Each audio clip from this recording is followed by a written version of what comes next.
Good morning and welcome to another activity of the twinning project between the Spanish Data Protection Authority, IPD, and ILITA, the Israeli Law Information Technology Authority. Today, the workshop will discuss the role of the CPO in a company, and we have a very distinguished guests here. Three of them. The fourth one, Mr. Tischler, was unfortunately had to stay in Germany because he was became quite ill and he couldn't come. So we will stay with the three very good speakers. I have to tell you. I believe that it will be one of the most interesting activities in the twinning project. We will start with a speak by Ms. Boyana Bellamy from Accenture, the CPO, Chief Privacy Officer of Accenture. Accenture is one of the largest processors. In Hebrew, it's מחזיק. In the terms of the Israeli protection of privacy law, it's מחזיק, one of the large processors of information in the world, and Boyana will speak about the role of the CPO in a global company with the experience that they gave when they see, I would say, various regimes of data protections, and what should be and what are the roles of the CPO. Our next speaker will be Mr. Christoph Klug. Christoph is an attorney, and he is the general manager of the German Association of Data Protection Officers, DPOs. As far as I know, it's only Germany that has a mandatory kind of, yeah, we will speak about that. Requisite to have a CPO or DPO in the legislation, and Christoph will describe the activity of the DPO within a German company. Our last speaker will be Manuel Villaseca from IPD, from the Spanish Data Protection Authority, and Manuel will speak about the activity of a CPO in a regime that does not request a CPO at all. And now I would, with your permission, move a bit to Hebrew. החשיבות הגדולה שאנחנו מייחסים ליום העיון הזה נובע מזה שבמידה כזאת או אחרת אנחנו, אני לא חושב שבכנס הזה, אבל אנחנו בתהליך של ייסוד של מקצוע חדש בישראל, שהוא יהיה הממונה על הגנת המידע האישי בארגון. אני חושב שכבר דיברנו על זה באחד הכנסים הקודמים, אפילו בשירותי בריאות כללית איציק כוכב הגדיר את התפקיד שלו כממונה על הגנת מידע, ואנחנו מאוד שמחים מכך. מי שמכם נמצא ברשימת התפוצה שלנו וראה חלק מהפרסומים שלנו, רואה שאנחנו נמצאים היום בתהליך של שינוי רגולטורי מאוד מאוד משמעותי. אנחנו הפצנו לפני מספר שבוע, יותר נכון משרד המשפטים הפיץ, אבל זה כתוצאה מעבודה מאוד מאוד אינטנסיבית של הרשות למשפט וטכנולוגיה, תזכיר חוק לשינוי חוק הגנת הפרטיות, שמשנה את המעמד של רשם מאגרי מידע לפונקציה שנקראת הממונה על הגנת מידע אישי. זה רק שינוי טרמינולוגי, אבל מבחינת הגדרת הסמכויות והכלים שעמדו לידי הממונה על הגנת מידע אישי, אנחנו נמצאים בשינוי רגולטורי משמעותי.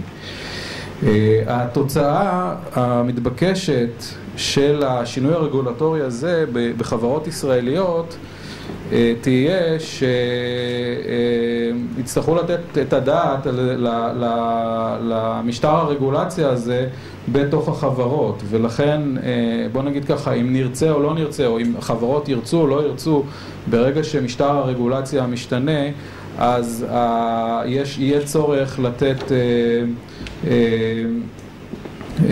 תשובה פנימית בחברות, ואגב גם בגופים ציבוריים כמובן, למשטר הרגולציה הזה, ואנחנו מאוד מאוד מעודדים את הכיוון הזה, ולדעתנו התהליכים האלה אחד אחרי השני ייצרו בסופו של דבר איזושהי מסגרת עבודה כזאת, ולכן חשוב היה לנו להביא אנשים מחול, במקרה הזה מאירופה, אבל דרך אגב גם בארצות הברית, אני חושב שבויאנה תדבר על זה קצת, the difference between Europe and the States, אבל גם בארצות הברית, מדינה שבה אין משטר הגנת פרטיות במובן האירופי והישראלי שלו, יש בכל החברות הרלוונטיות הגדולות שמתעסקות ומעבדות מידע אישי, בין אם זה בנקאות או ביטוח או אינטרנט או כל הפעילויות האלה, יש תפקיד שנקרא Chief Privacy Officer, ובמסגרת היום עיון הזה אנחנו גם נלמד על ההבדלים בתפיסתיים בין הגישה האמריקאית והגישה האירופאית, אבל זה ברור שהמקצוע הזה נדרש. יש פה שאלה, גם המיקום הגיאוגרפי שלו בארגון. אני אגב מעודד אתכם לשאול שאלות, יש לנו הרבה זמן, בגלל שיש לנו פחות מרצה אחד, אז אפשר לנהל גם איזושהי שיחה, וככל שאתם רוצים לשאול שאלות וזה לא ברור לכם, תשאלו את האנשים, הם מאוד מאוד קואופרטיביים. למעשה, בחוק הישראלי, בנוסחו היום, וחוק הגנת הפרטיות, כמו אני משער שאתם יודעים, הוא חוק מ-81, ובשנת 96, כשהיה את התיקון המשמעותי של חוק הגנת הפרטיות, והוכנס, והפרק של מאגרי מידע הועשר בצורה דרמטית, בעצם נכנס סוג של ממונה על הגנת פרטיות. אנחנו מסתכלים כרגע על סעיף 17(ב) לחוק. קודם כל, סעיף 17 הוא זה שקובע את חובת הבטחת המידע במאגר, אז יש פה לכאורה איזשהו פוקוס על נושא של הבטחת מידע, אבל הבטחת מידע מוגדר בחוק הגנת הפרטיות מהזווית הפרטיותית של הבטחת מידע, ולא מהזווית אחרת של הבטחת מידע שהיא נוגעת לנכסים של הארגון. זאת אומרת, הוא מדבר על הגנה על המידע הפרטי, האישי, וככה צריך לקרוא את זה. ובסעיף 17(ב) יש כבר היום בחוק הישראלי חובת מינוי מישהו ממונה על הבטחת מידע. זו חובה שחלה על בעצם 3 קבוצות. קבוצה אחת פשוטה יחסית זה גופים ציבוריים שמחויבים על פי חוק להחזיק ממונה אבטחת מידע.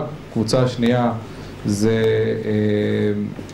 בנקים וחברות בעצם לשירותי נתוני אשראי, שגם היא מחויבת במינוי של ממונה אבטחת מידע.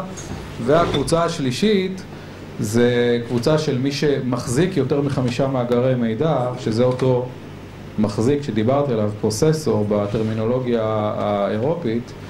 אגב, כשידברו פה על קונטרולר במונחים הישראלים זה מה שאנחנו קוראים לו בעל מאגר מידע, ופרוססור זה מחזיק במאגר מידע, פחות או יותר אותם עקרונות.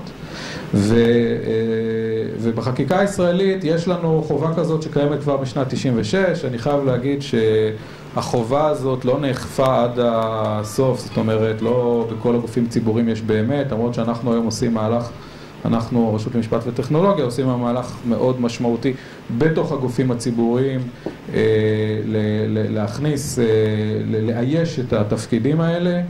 יש פה כבר אנשים בקהל הזה שהם אנשים שמגיעים מגופים ציבוריים וממלאים את התפקיד הזה. בחלק מהארגונים זה קיים בצורה כזאת או אחרת. מה שחשוב להבין, ואנחנו היום במסגרת שינוי, אנחנו נפיץ, כמו שאני כבר אמרתי, אני חושב בפעילות הקודמת, אנחנו נפיץ בתוך מספר שבועות תזכיר של שינוי חוק הגנת הפרטיות, לא במובן של סמכויות האכיפה, אלא במובן של צמצום משמעותי של חובת הרישום של מאגרי מידע. אם עד היום הגנת פרטיות במאגרי מידע נתפסה בתור איזשהו תהליך שצריך לנהל מול איזשהו פקיד במשרד המשפטים, שאתה צריך להגיש לו איזשהם תפסים, ואחרי שהגשת את התפסים ושילמת את האגרה השנתית פחות או יותר, אתה יכול להיות רגוע כי עמדת so called בחובות החוק. אנחנו עוברים למשטר שהוא משטר של אנחנו קוראים לזה ניהול תקין של מאגרי מידע עם מידע פרטי. זאת אומרת, אנחנו בהחלט הולכים למשטר שהוא משטר שרואים אותו ממדיניות רגולציה מקבילות לנו. שאנחנו חושבים שזו המדיניות הנכונה בעניין הזה. אנחנו חושבים שהעיקר העבודה צריכה לעשות על ידי החברות עצמם, באחריות של החברות עצמם, וזה יוצר מנגנון שבו אנחנו כמובן נקבע יותר אחריות שמוטלת על החברות, פחות חובות בירוקרטיים שיהיו על החברות. כמו שאמרתי, אנחנו בעצם מבטלים את חובת הרישום לרוב המשק, אנחנו משאירים חובת רישום רק למי שמתעסק במסחר במידע, בסחר במידע, מי שעיסוקו המוגדר זה מסחר במידע, אבל מי שמחזיק מידע, והמידע הזה יכול להיות גם מידע רגיש מאוד אפילו, לצורך הפעילות שלו, אנחנו פותרים אותו מחובת הרישום, אבל הוא יצטרך לנהל את המידע אצלו בארגון באופן נכון. אני חושב שכל מי שמסתכל על העולם שלנו היום ומבין מה כמויות המידע שמחזיקים גם גופים ציבוריים וגם עסקים פרטיים, אודות אנשים, זה לא יכול להיות אחרת. זאת אומרת, אנחנו חייבים, הארגונים חייבים להפנים את זה שכשלים בשמירה על המידע בארגונים יכולים להביא לאסונות בכל מיני היבטים, לאסונות כלכליים, לאסונות בריאותיים, לכל מיני טיפוסים של בעיות שאפשר לחשוב עליהם.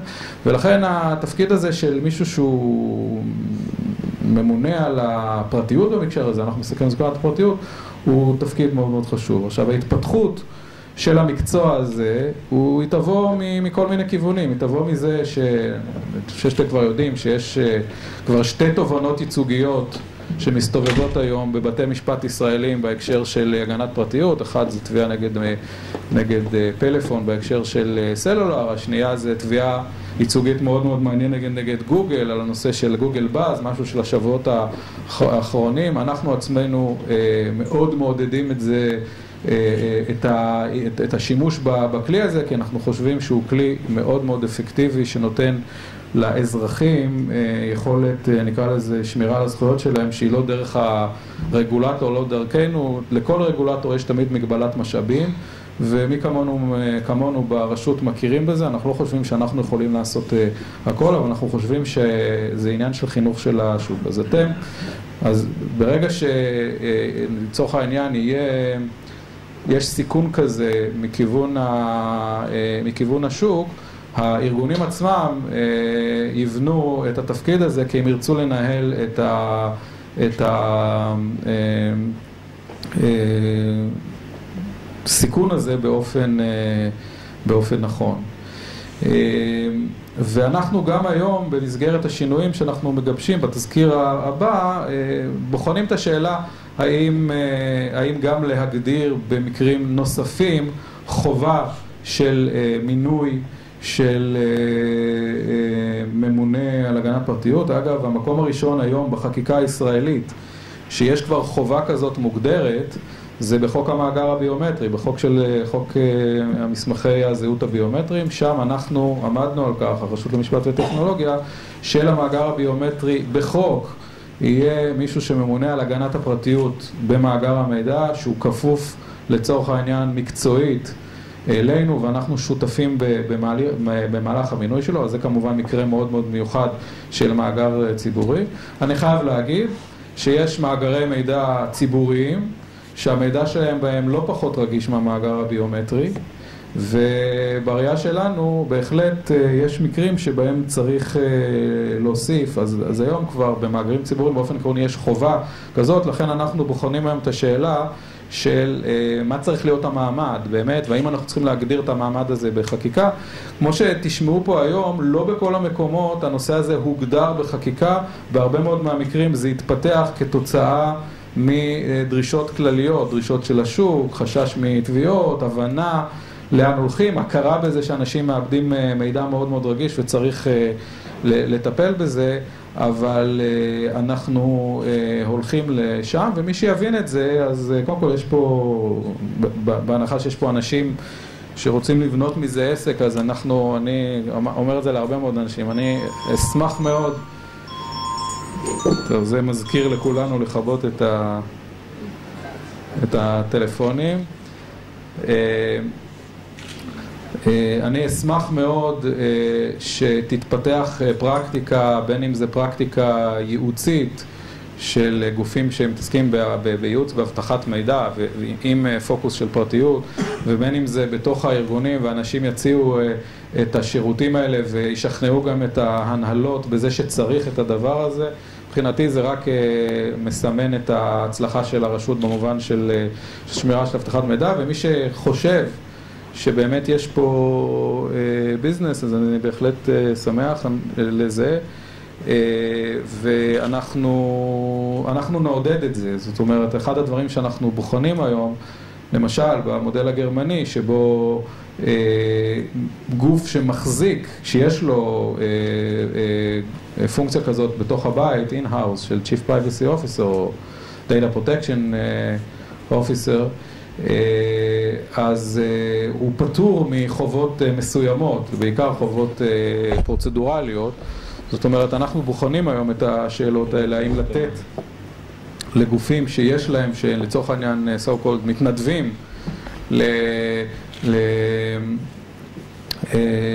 להכניס כזאת פונקציה לתוך הבית, איזה שהם הקלות באינטראקציה מולנו. זה ברור שכשאנחנו באים לפיקוח לצורך העניין ויש גורם שיודע איזה פעילות עיבוד מידע מתרחשת בארגון ואיזה הגנות ואיזה חוזים ואיזה, תשמעו את התהליכים שבהם מעורבים את Chief Privacy Officer, אז תבינו כמה זה בעצם חוצה היום את כל הפעילות של הארגון. אז זה כמובן הרבה יותר נוח לנו כרגולטור לדבר עם גורם כזה מאשר עם מישהו שאנחנו נופלים עליו והוא לא יודע בכלל במה מדובר. אז בהחלט יש פה פוטנציאל עסקי לגופים, לאנשים שרוצים להיכנס בעניין הזה. כמו שאמרתי, אנחנו נעודד את זה. הדבר האחרון, לפני שאנחנו נתחיל בהרצאה של בויאנה, זה אני לא יודע, מי שהגיע פה סביר להניח שהוא כן מגיע דרך רשימת התפוצה שלנו, אבל מישהו שהוא הגיע מהעברה מחבר לחבר או משהו כזה, אז אני מזמין אתכם להצטרף לרשימת התפוצה שלנו. אנחנו מפיצים גם הנחיות שאנחנו מנחים. אנחנו דרך אגב, משהו ששכחתי להגיד אותו, אבל אני לא יודע אם כולם היו פה ביום בנושא של הבטחת מידע, אנחנו קיבלנו די הרבה תגובות, ואנחנו עדיין מקבלים תגובות לטיוטה של התקנות, ואנחנו בהחלט לוקחים את זה ברצינות ובחשבון את התגובות שאנחנו מקבלים מהשוק. זה תהליך מאוד מאוד חשוב מבחינתנו לשמוע את העמדה של השוק על המסמכים שאנחנו מפיצים. אנחנו הפצנו טיוטה של הנחיית רשם מאגרי מידע שעוסקת בזיהוי מרחוק, שהיא מבחינתי טיוטה מאוד מאוד חשובה, כי אני חושב שהמצב שבו מרשם האוכלוסין הישראלי מסתובב באינטרנט וגורמים נותנים גישה לכל מיני, למידע שהוא מידע רגיש באופן שמסתמך רק על המידע הזה, זה חמור ביותר וצריך לקחת את זה בחשבון. אז אני גם שמעתי ככה מהשוק שבעצם רוצים שאנחנו נבוא ונגיד את הדברים האלה, כי זה נותן אחר כך את הפלטפורמה להניע תהליכים בתוך הארגונים. אז הטיוטה הזאת היא מסתובבת ואנחנו גם נשמח לשמוע הערות, בהנחה שאנחנו לא יודעים את הכל ויכול להיות שיש דברים שלא שמנו לב, אז אנחנו נשמח לשמוע תגובות, ואחר כך גם לראות את היישום שלה בפועל. אנחנו עושים היום תהליך די חריש עמוק של כל הסביבה החקיקתית, בעיקר תקנות שקשורות להגנת פרטיות, נושא של העברת מידע לחו"ל, נושא של תקנות העיון והזו, ואנחנו לאט לאט נפיץ החוצה שוב את הנוסחים שלנו לתגובת הציבור, ואני בהחלט מבקש מכם להגיב ככל שאתם חושבים שאנחנו לא שמנו לב לאיזה משהו שנוי במחלוקת, זה בהחלט חלק מהדיון. להצטרף לרשימה צריך לשלוח אימייל ilita, justice.gov.il, ואנחנו מכניסים לרשימה, ואז אנחנו מקבלים את כל הזימונים לימי העיון וכל החומרים שאנחנו מפיץ. יש לנו גם דף בפייסבוק של הרשות, אז מי שנמצא בפייסבוק מוזמן, יש לנו גם דף באנגלית שהוא תחת השם איליטה, וגם ILITA כמו שאמרתי, וגם דף בעברית שנקרא הרשות למשפט טכנולוגיה ומידע, ואנחנו שם מפיצים את אותם העדכונים, אז מי שככה נמצא בפייסבוק די הרבה מוזמן להסתכל על זה. ודבר אחרון, וטוויטר, כן, אנחנו גם יש לנו טוויטר אנגלי וטוויטר עברי, ואנחנו מפיצים עדכונים, ככה שמישהו רוצה to follow us בטוויטר, אז מוזמן. ואנחנו, אני משער שאתם אנשים רואים את זה, אבל הנראות התקשורתית שלנו בתקופה האחרונה בפרופיל עלייה, זה נובע בעיקר מזה שאנחנו עושים יותר, אבל אנחנו גם עושים יותר וגם אנחנו מדווחים על זה, אז כל כנס מנהלי שאנחנו מטילים, אנחנו גם מכניסים אותו לאתר האינטרנט, זה חלק מכלי האכיפה שלנו, אתם צריכים להבין את זה, מי שמגיע פה מהשוק הפרטי, כמדיניות, כל פעולת אכיפה שנגמרת בהחלטה שהיא עומדת במבחן הפרסום, במובן הזה שהיא לא חושפת איזשהו מידע שהוא מידע מסחרי או מידע אישי כמובן, אז היא תפורסם, אנחנו כבר שומעים תגובות על פרסומים של כנסות שאנחנו מטילים, באיך זה משפיע גם על הארגונים וגם על הצרכנים. אנחנו, רק לשם הדוגמה, הטלנו כנס מנהלי בסכום מזערי של 2,000 שקל על חברת AIG בנושא של אי קיום סעיף 11 לחוק הגנת הפרטיות, וזה מקרה מאוד מאוד ספציפי, ושמענו, אני שמעתי על זה לפחות התייחסויות מכמה אנשים, וככה זה משהו שבהחלט נבנה, וזה חלק מהמדיניות שלנו, אני אומר את זה חד וחלק, זאת אומרת, אנחנו חושבים שצריכה להיות, יש תהליך של העלאת מודעות בציבור הישראלי לזכויות שלו, וזה עוד אחד מהסיבות למה ארגונים יצטרכו Chief Privacy Officers לנהל את העניין הזה. הדבר האחרון שרציתי להגיד עליו זה לא יודע, חלק כבר אמרתי את זה בכנס הקודם, אבל הרשות למשפט טכנולוגיה, או מדינת ישראל בעצם נבחרה לארח בישראל, בירושלים, באוקטובר 2010, את הכנס הבינלאומי ה-32 של נציבי הגנת מידע ופרטיות. זה הכנס העולמי של כל הרגולטורים בתחום הזה מכל המדינות המערביות המתוקנות, זאת אומרת כל הגופים, כל המקומות שיש בהם רשויות שמתעסקות בהגנת מידע אישי. זו קבוצה שהולכת וגדלה, מכיוון שכמובן שהנושא הזה של עיבוד מידע אישי הוא דבר שהוא קורה בכל מקום בעולם, וככל שגופים, מדינות מבינות שהן רוצות להיכנס לקהילה היוקרתית יותר, זה גם קרה לנו בתהליך הכניסה ל-OECD, זה קורה למדינות אחרות שמצטרפות ל-OECD כדוגמה, אז אנחנו רואים את הרשויות רגולציה האלה קמות. מדינת ישראל אגב הייתה בין הראשונות בעולם, כי רשם מאגרי מידע זה פונקציה שקיימת משנת 81, רק קצת קיבלה איזה בעיטה חזקה בשלוש שנים האחרונות, אבל באופן עקרוני המסגרת הרגולטורית קיימת כבר משנת 81. והכנס הזה יערך בירושלים, הוא כנס שמתחיל באירוע הראשון של OECD בישראל, ישראל תתקבל ל-OECD באפריל-מאי, תהיה חברה מלאה ב-OECD, ואנחנו את הכנס הראשון שה-OECD עושה בישראל, אנחנו עושים בנושא של הגנת המידע האישי, כי בדיוק בתאריך הזה, חודשיים לפני כן, ה-OECD חוגג 30 שנה למה שנקרא OECD Guidelines, שההנחיות ה-OECD, שבעצם היו ההנחיות הבינלאומיות הראשונות בנושא של הגנת פרטיות במידע, ואנחנו חוגגים את זה בישראל יחד עם ה-OECD. הכנס הזה יהיה פתוח לקהל הרחב, בלי תשלום, ולכן מי שרוצה לבוא ולהשתתף בו יפנה אלינו ואנחנו נשלח כרטיסים. אבל בהמשך, זה יהיה ביום שני, שלישי, ה-25-26 באוקטובר. בהמשך אחרי זה יהיה הכנס הבינלאומי.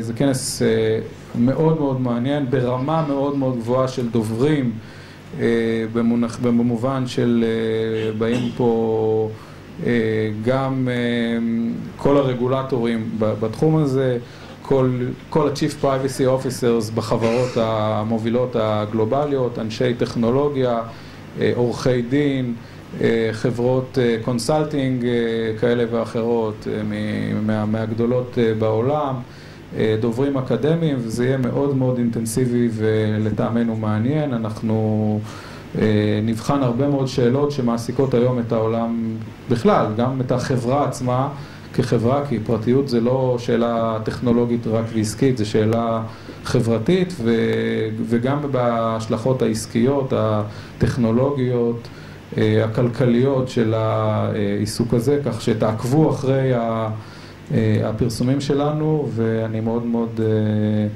מציע לכם לבוא לכנס. ותשמרו לזה תקציב, כי זה לא יהיה בחינם, לפחות הכנס, אני עוד לא יודע מה יהיה המחיר, אבל זה לא כנס מאוד מאוד זול. אוקיי.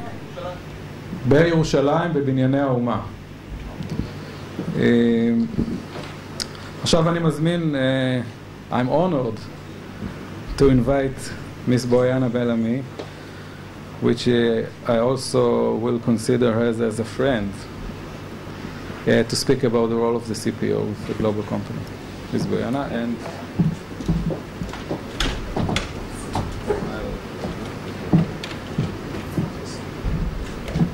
now you can see Yoram's children here. There's no privacy with the data protection, head of data protection authority in Israel. it's with consent. It's with consent, exactly. I used to have the same of mine, but my computer crashed, so there's no more picture of my children there.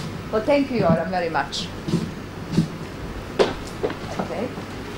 So, good morning, everybody. I'm just going to have to move the microphone a little bit like that, so that you can. I know I'm being recorded. I know. I'm very tall. Okay. Thank you very much. Okay, that's great. Perfect. Okay. So, I don't know where that goes. Now we can start. So first of all, good morning, everybody. Absolutely delighted to be here. The first thing I want to say, I absolutely agree with everything you have just said. Article 17 is very important, I can see. I've understood at least 5 or 6 words. And they are terminologia, technologia, bürokratia, potential, regulatia. So, they have to be Latin or Greek words. Otherwise, my Hebrew, that's where it ends. Except that I didn't really think Greeks had a word for technology, but it had to be Greek, technologia. So thank you very much for inviting me to be here. You are a friend, and I want to tell you all that you don't know how lucky you are to have a very forward-thinking and very technologically savvy data protection director, the authority, Elita, because Yoram has made a big difference at the international scene among data privacy authorities with his very fresh look, with his some new ideas. And I know that this conference that you're going to organize in October is going to be absolutely splendid. So thank you very much for your leadership. And thank you, of course, to the Spanish Joachim is just about to take a photo. Thank you very much for inviting me. It's an absolute pleasure to be here. I come from London, where the winter was horrible. We haven't seen any sunshine. So just the ability to see the sun and have some of the Mediterranean ozone and iodine in my lungs, and of course some wonderful food here is absolute pleasure. I was in Israel last New Year's holidays as a tourist, so it's a pleasure to be back and have opportunity to work with some of you. I come from Accenture. I'm the director of data privacy for Accenture. Accenture, I'm not quite sure it exists in Israel as well. We're a small office, but I assume you pronounce Accenture. Is a global company. We operate in around 50 countries in the world. We have 180,000 people. And what do we do? We are a technology company, consulting, outsourcing, and technology solutions we provide to many clients around the world. So data privacy and data protection is very important for us. It is important for two reasons. First of all, we have a lot of information ourselves. We have a lot of information about our people, our employees, people who want to work with us, job candidates, our potential and current business contacts who we want to market to. They're not consumers, they're business contacts, but we still do a lot of marketing. And of course, people who visit our websites. And they participate in chat rooms, and they participate in various activities, newsletters, events that we do. So we have a lot of information that we control and we use for our own purposes. But because we are a service provider, which is a marsik, we also have a lot of information from our clients. So we provide technology solutions, we provide outsourcing, consulting. We handle information from major companies and major governments in the world. So we could have insurance companies' data, we could have telecom companies' data, banking data, government information.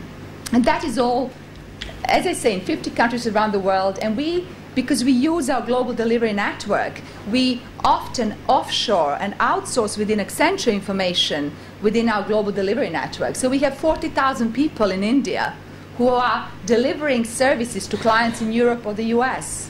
We have the same in Philippines, in Brazil, in some of the Eastern European countries as well. So data privacy and data protection, how we manage information, how we protect data, and how we stay in compliance with data privacy laws is very, very important for us. And that is why I exist, and I have been with Accenture for 2001, and that is what my role is as well. So I also come to you with a different hat. I have two hats.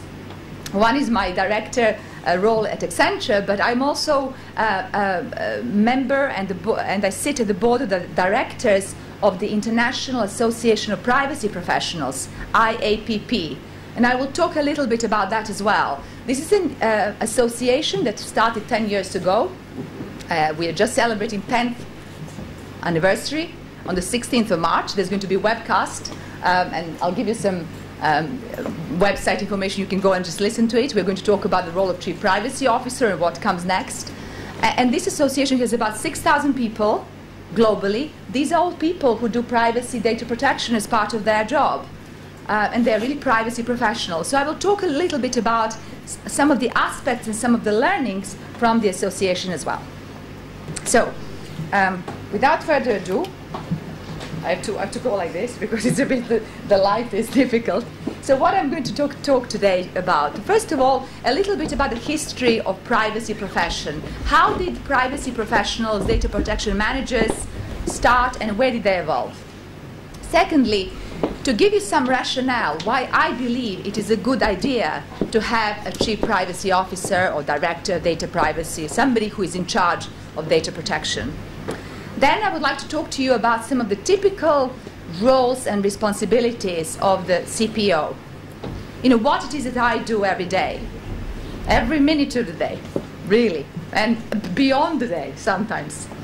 I will conclude with some benefits of what are the benefits for the society, for the Data Protection Authority of the role, and then perhaps what lies ahead for the DPO officers. So, as I've said, data protection officers are not quite new. They may be new in Israel. You are now the next generation, possibly, of people who are going to be taking data protection, data privacy within your companies, within your public sector organization. But in many countries, there have been data privacy offices established for some years. You will hear from Christoph about the German model, where it's more than 10 years, it's probably 30 years.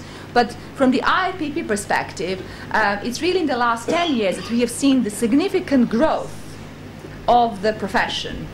Many more companies are appointing privacy officers. And why are they doing that? I think there are 4 main reasons why this has happened. First of all, we are seeing increased regulation and legislation, regulatia, yeah? And legislation in the area of data privacy. And this is happening across the globe. Israel has got a law which has been deemed to be adequate from European data privacy data protection perspective. There are laws not only in Europe but the USA, but also in APAC, Asian countries. India has just passed a law which covers some of the data protection aspects. China, Philippines has got a bill, South Africa, this is North Africa as well. There is a lot of impetus, there's a lot of regulation in this area because most countries are realizing this is something that is important for their society, for their values. We need to protect information and regulate how it's being used. So you need somebody who can understand these global regulations. If it's a global company, the complexities are even further because some of these are conflicting, they overlap. But even if you operate in one country, you need to stay in compliance with the law. It's basic as that. Second reasons why companies appoint privacy officer is that this is a really important topic at the moment because we are witnessing complete technological revolution, overhaul of the way we live and we work. Technology, and people talk about the new information age. You know, I really think it is completely changing the way we interact. I mean, think about the Facebook, think about social media, think about things like cloud computing. You know, we will not have any more probably IT departments of the size that we are used to because things will be in the cloud somewhere. We will access as and when we want to. RFID, you know, the little radio identification tags, it will be now clothes. And every time I enter a shop, they will know it is me who is entering. I think some of these things are not anymore science fiction and Mission Impossible. I think that was the film when Tom Cruise moves by. I always remember because he was so good looking, right? He moves by this sort of airport, and there's special targeted ads that target him. Well, I mean, this is not Mission Impossible. This is happening online. As we search internet, we get targeted advertising because Googles of the world and others exactly know what sort of things we like to see. So because of that, many companies are faced with with a really controversy because they want to use the new technologies, they want to invest. It brings innovation, but there are important issues. How do we protect information? How do we protect people whose information it is?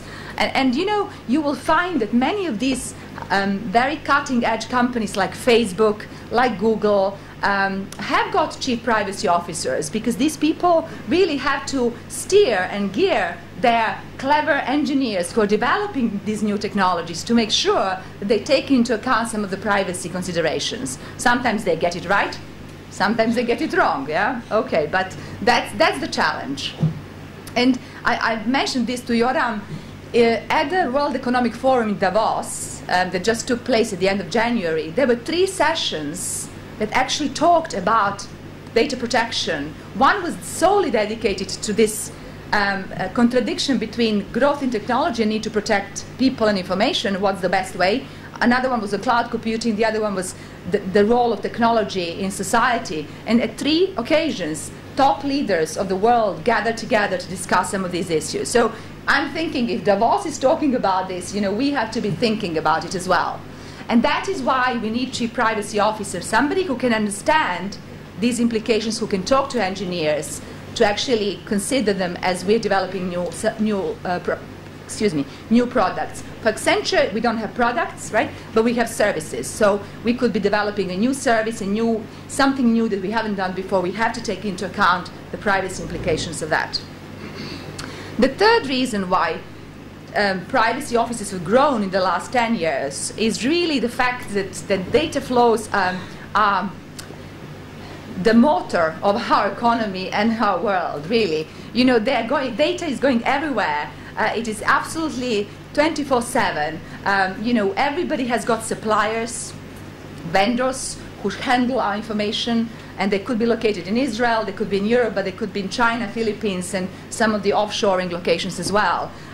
Most global companies live out of global data flows. So the complexities of how do you transfer and share data globally when you have got regulation which prohibits that, that's a big issue for companies. So many multinational companies are really struggling about this. And that's why they have got somebody in charge to make the best possible mechanisms for sharing globally data. I certainly spend a lot of my time on that. And this is a big issue, you see, because the laws, perhaps, if I dare say, they don't always follow technology, you know. They're jurisdictional, they're geographical, they apply in a particular country, but in fact data is everywhere. It's in the cloud, right? It's being shared. So how do you actually apply these laws somewhere out there? It's difficult. And then really the fourth reason why I think we've seen the increase of privacy officer is the increase in corporate responsibility, corporate governance. After the cases like Enron, Arthur Andersen, they had nothing to do with Accenture a long time ago, so I'm very pleased we worked, came out very well out of that, Andersen Consulting. So, you know, Sarbanes-Oxley, corporate governance laws are changing the way companies work as well. They are now more accountable, more responsible, also in the area of data protection, data privacy. So they're putting in place chief privacy officers to run these programs, to be responsible, be accountable vis-a-vis the world, really. So that is really why I think you know, privacy officer is becoming much more prevalent at the moment. Now, there's been a lot of talk about you know, what has Europe done in this space? What does a privacy officer do in Europe, and what is the US doing? And there has been some interesting development, historical developments in the Europe, and I think Christophe will talk more about this. This role is much more legally driven. It's driven by law. It's either provided in the law, required by the law, as maybe in Israel as well, or it exists because we have got a law. We need to do some registrations, we need to do some filings, we have to sign contracts. It's much more legalistic. So the data protection manager by default in Europe is often in legal department. It's a mid-level manager who just makes sure that company complies, and that's where it ends. So what we have seen in US, and really, you know, at the beginning of these past 10 years, is that in the US the role became and has been much more strategic, much more high level, and they were called chief privacy officers. You know, you have chief executive officer, chief operating officer, but this is chief privacy officer, higher level, higher executive, better money, so you must find US companies, by the way, because they pay much more. And this role has been much more externally focused. US didn't have the same type of legislation and laws like we had in Israel and in Europe. The laws have developed slightly differently. So the role of the chief privacy officer was also lobbying, self-regulation, you know, writing privacy policies, developing trust of consumers, because it's all about protection of consumers really in the US. So there were these two models, European privacy model, manager model, US chief privacy model. And what I'm going to show you is the fact that at the moment things are, you know, like everything in the world, thanks goodness, you know, the bridges are being made, right? And in fact these two models are merging. And we are seeing many more European privacy officers having that higher level roles, and the US becoming much more legally oriented as well because of the surge of legislation that we have seen there. But really, whichever way you decide to go and your company's organization decide to go, it is a good idea. That is the whole point of the speech. It is a good idea to have somebody who is thinking and is responsible for this. And in fact, it is not just a profession, it has become an industry. I'm just going to spend a little bit of time. It's not advertising. Well, it may be advertising, but I would like to tell you about the IPP because I think it merits. I think it's something that you would be probably interested in. This is a non-for-profit organization. It's an international organization that has grown in the US because that's where the CPO came firstly. But it is international, much more now than it was 5-6 years ago. 6,000 members, out of which probably I would say 3/4 or 2/3 are certainly from the US, the rest is international, lots of European privacy offices as well. IIPP does publications, they provide networking events, and I think that, Joram, you have been hosting a couple of knowledge net meetings of the IIPP, where a number of people came. That's what we do in London, in Paris, in LA. It happens all around the world. They offer certification, an exam to be passed, and then one becomes a certified privacy professional, a CIPP, which is a really good thing. This is something that is very highly regarded actually internationally. So as people look for the jobs, privacy jobs, there is a complete industry out there, and there are lots of companies looking for privacy officers. This is certainly a very good way to actually show credentials by having this type of certification. The IIPP organizes events. I'm sure they're going to be here in October as part of the International Commissioners Conference that is hosted by Israeli. There was going to be European Congress, for example, in December, etc. There's one in the US, the big international summit. There is a website which I put for you. Feel free to visit. There is an excellent daily dashboard that is absolutely free. Daily email, little newsletter with snippets of latest privacy news globally. There's one for Europe, there's one international, there's one for Canada. They're free. They're very good source of information, very good way to keep informed about various trends and laws and court cases in this whole data privacy, data protection space. We hope that there might be some more people from Israel as the profession grows here, as there are more people who do data privacy, data protection. We hope more people will join. It is not, it's $250 to become a member, so it is not at all prohibitive. Yes, of course, please, I was going to say, do ask questions. What do you think that individual calls is also due to the internet rules and the rules of identity theft? Yes, okay. Because I missed it in the Yes, absolutely. I haven't talked about it, but you're absolutely right. The reason why there has been a major surge of chief privacy officers, particularly in the US, is due to kind of internet revolution. And sort of I talked about online, and I just didn't talk about it. Identity theft is a global phenomenon, but it's one that is mostly seems to be relevant for the US because there's a lot of proliferation of data in the US, number one. The use of social security numbers, which are the unique identifiers which enable the identity theft. In fact, again, this type of information has historically never been protected. So in the US there is a huge momentum has happened. And that's why privacy officers have been appointed to combat not just identity theft, but I think, Naya, I would call it sort of the whole cyber security, right? Because that is a new threat that we all seem to be facing. It is interesting. Europe doesn't seem to show the same type of identity theft. UK has got some data, but it's very difficult to get this data outside the UK. I don't think there is no identity theft on the continent, in Europe. I think it exists. It is just different. It is done in a different way. Now, you have an ID card, then it's less common for ID theft. Is that right? Well, as you know, in the UK we don't have ID cards, and people are complaining very much for privacy reasons of having them. I think that's probably right because you all the time identify yourself.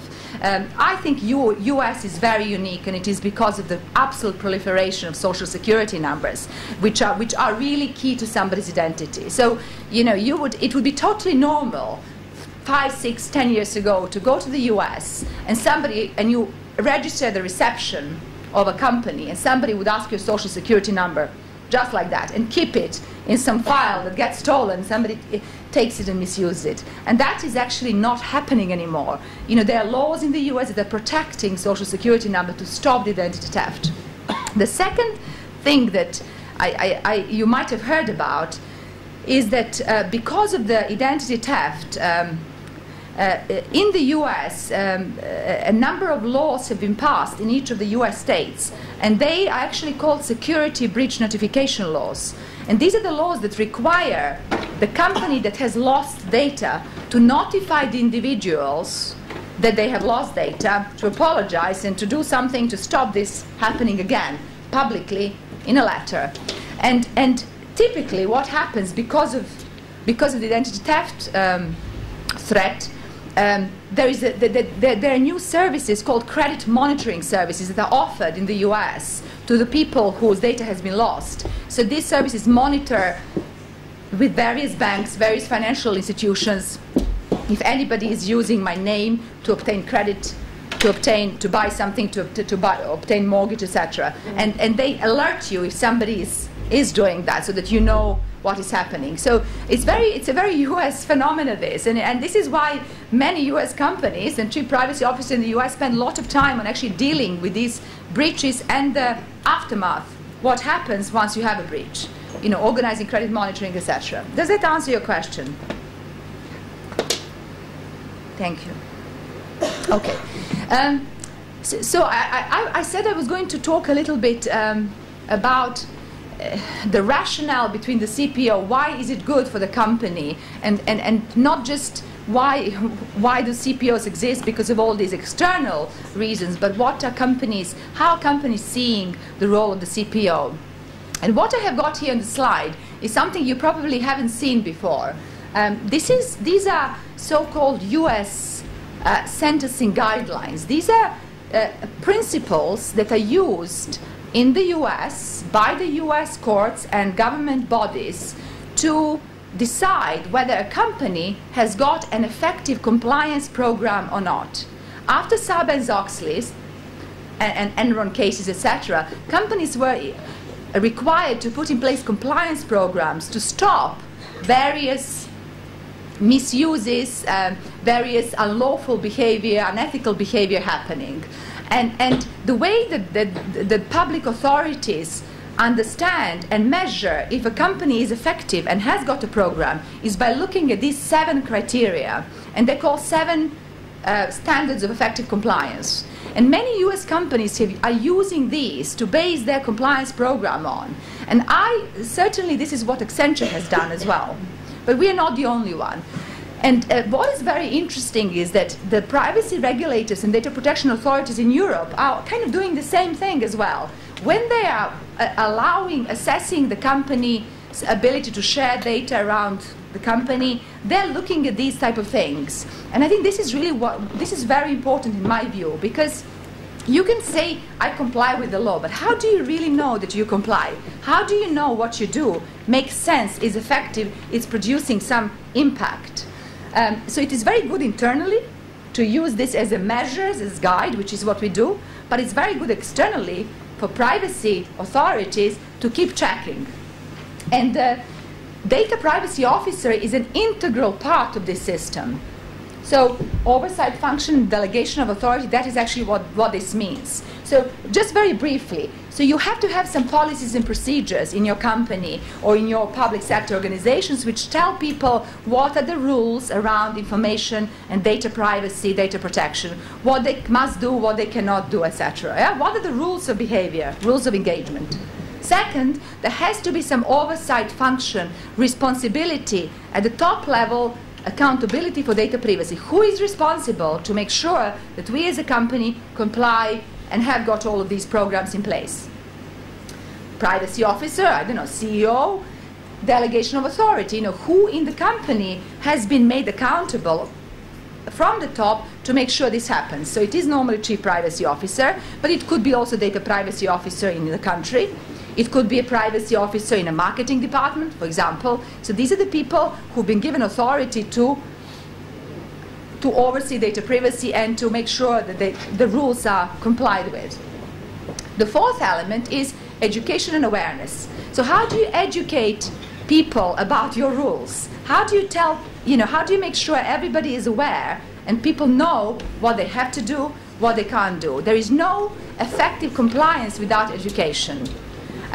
Because what every single research says that most of the breaches that we have got are due to human error, and 70% of the breaches are due to internal employees making a mistake. So you have to educate and make people all the time aware about their privacy responsibilities. If you're a bank, if you're an insurance company, if you're a government department. So education and awareness is a very important part. We spend a lot of time at Accenture doing this with 180,000 people who come from very different cultures, you know, that perhaps have never heard of privacy, or because privacy is it's a very subjective thing, right? You know, in one country it means one thing, in another one it means another thing. So how do we make sure that everybody in India absolutely understands what the requirements of data protection are, and there is no misuse of data, there is no loss of data? That is my challenge. That's what I have to make sure, you know, we do, and I do as a privacy officer. The fifth standard, the fifth criteria is enforcement and discipline. So what do you do when people break rules? How do you make sure that people don't do this again? Yeah? What are your procedures, disciplinary, HR, etc.? Monitoring and auditing, number 6. So you can't have effective rules unless you, from time to time, assess. You go and see, you go into your HR department, check what they're doing, you look at the systems, you ask questions. You have to be auditing and monitoring all the time what you're doing, your rules, your implementation, to be effective. And then finally, what do you do if there is a breach? And what do you do to prevent that breach? You know, do you have some procedure to deal with incidents, etc.? So very, very briefly, this is the way on which we base our compliance programs, including privacy, data protection. I think this is a very good way forward for regulators to be able to assess if a company is effective or not. Do they really mean what they're saying? And you know, as I say, privacy officer is absolute part of that puzzle, because without privacy officer you can't do any of this. You had a question. I see that there's a kind of overlap. I see there's a kind of overlap between the CISO and CPO.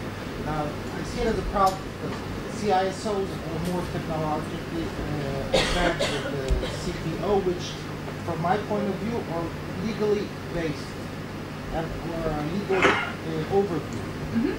The CISO, the breaches, mitigation of breaches, finding vulnerabilities, is part of their job description. Now there's an overlap here between both jobs, and I think I'm losing it. Okay, you are asking a very good question, and in fact, you know what? I am going to answer this now. I have a slide. I'm actually going to be talking about this, but let me do it now. Because the CISO is in charge of enforcing the regulatory compliance, 27,001, Oxley, and so forth and so forth. But then we have this job description that's called CPO, which is supposed to ensure the privacy of the person, not the data protection. The data security, or data information security. Exactly. Okay, you are asking a very, very current and very important question, and that is the overlap. Is there an overlap, or the overlap between the Chief Privacy Officer and Chief Information Officer, Chief Information Security Officer? And many companies are grappling with this, and many companies who already have a CPO, and many companies who have never appointed CPO, because really there is a lot of overlap. Now, having said that, I think that these are still two distinctive roles that have to work in unison. You know, they're part of the same parcel. They're left and right, you know, northern and southern hemisphere of the same globe. I do think the privacy officer has got a slightly different remit than the CISO and CIO, I apologize, because, and I have this slide here, because the part of privacy remit is, as you have said, legal. So the privacy officer has to understand the law. And you know, security is being regulated. There are many, you talk about the ISO standards, but we're actually seeing laws being passed around the world. Spain, Italy, US, Israel now, Ireland, Norway, which actually regulate information security. So the law doesn't say you have to protect data by appropriate security measures from unauthorized loss, destruction, access. That's what all laws used to say. Now they say you have to have information security policy. You have to have a responsible person in charge. You have to have encrypt data in transmission, storage, and at rest. So the law, the security is becoming regulated. So I think CPO role is very legal, and it has to be very legal. You have to understand, because it comes from law. Now, CIO by default, I don't think is very legal. I mean, in my experience with chief information officers is that they're brilliant at, you know, knowing the firewalls, the vulnerabilities, the latest technology, latest encryption standards. I can't tell my CIO what encryption we should be buying. All I'm telling him, the law requires us, and the privacy regulators say we must encrypt our laptops, our USB sticks, hard drives, emails, you know, data backup tapes. You know, go and do it. Go and find me some things, and I will work with you how we can roll it out. So this is how we work. I think the CPO has to know some of the IT. So, you know, I've given this example. I worked with our CIO for about a year, over a year, not every day, but little by little, as we were building our new and implementing, designing our new HR system, global HR system, 180,000 people. You can't have it open for everybody. Not everybody can see everything. There's sensitive data. There are different countries. 55,000 permutations of access we developed. But I had to work with them to explain what the rules are in each of the country for each type of data, so that we can build something that actually suits our, it was SAP system, but we had to customize so much. So, you know, I had to understand the system a little bit. The same with our recruitment system. I will give you, let me just finish this. And so I think the CPO needs to understand the IT, but you know, I will never be the IT specialist. I need a CIO to work with me. I have to have the government affairs and public relations experience. I work with regulators. I represent my company globally with industry groups. Again, CIO officially, they don't do this type of work, right? The policy work, as I call it. You know, we work on the global standards. We work on approximation between European and US models, on things like this in Israel. So, and of course, you know, I have to understand the business as well. You know, I have to understand what our marketing department wants. I have to understand what Accenture wants to do to its clients. What are the latest, you know, buzzwords, data analytics, for example, in, marketing sciences. These are all the offerings that Accenture is going into these days, cloud computing. So I have to understand all of that. And again, that's why I think CPO for me is a special breed, a little bit of a special mind. And I always make this joke, and I hope you don't get offended. You know, only a woman can do all these things and juggle so much, because you have to have so many different brains. But by all means, I have many friends who are very successful, super successful chief privacy officer who are men. So yeah, that's just a joke. Connected to the women's law. Yeah, the female part of the brain has to be working. But that is really, the privacy professional is absolutely multifunctional. Now, so personally, I don't think the CISO can actually do all of this. I think it is a good starting point, and historically that's where privacy started, but I think it has moved. What we are seeing now is a much more approximation of the two roles, with them working together. Some chief privacy officers becoming information governance officers. GE, Sun Microsoft system, they have got, for example, these two roles merged together. In IBM and Intel, for example, they are called chief privacy and security policy officers, because again, you know, privacy professional will never be able to go and buy the best HR system, because they don't know that, but they will be able to work together with the IT department on it. Does that answer your question? I mean, there is no good answer. That's what I'm trying to say. But yes, well, I have my own thoughts about it. Yes. On it. I won't agree with you guys. From my point of view, I'm here, you know, this is so loud. It's from my point of view of CISO, which is interested in privacy, I see the same, that it's the same job more or less. The only thing that I agree with you is that the CPO has to target what is privacy. It has to give it a level of privacy. For instance, in this country it could be private, in another country it could not be. It doesn't have to be private. According to what you decided, the level of privacy is I have to guard it. right. If it's super secret, I need super strong encryption. If it's not, I can use whatever is out there. But you are the person, the CPO is the person who has to say, this is the level of privacy.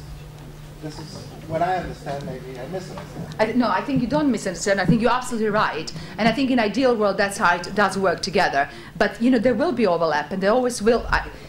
For the time, I can't see these two roles merging in one at the moment. It could be in the future it happens, but I think the skill set is so different that I find it difficult to predict. Having said that, I think that the roles will really have to work super together. So I work very closely with my CIO, and we have CISO, I talked about that. We have CISO, who is a global asset protection director, and he deals with sort of business continuity planning, So, for example, swine flu, important big thing that happened to all of us. We had to get ready, prepared. All our business continuity plans had to be looked at. So our CIO, our CISO, and myself, some others as well in legal department, we all work together to make sure that we are prepared, we can collect data. So I had to work on the privacy piece. What can we collect? Where can we store it? How do we tell people about it? Do we have to report to the government in each of the countries? Is it global? Is it not? But really, in terms of everything else, kind of the process, it was our global asset protection who was leading that part of the puzzle.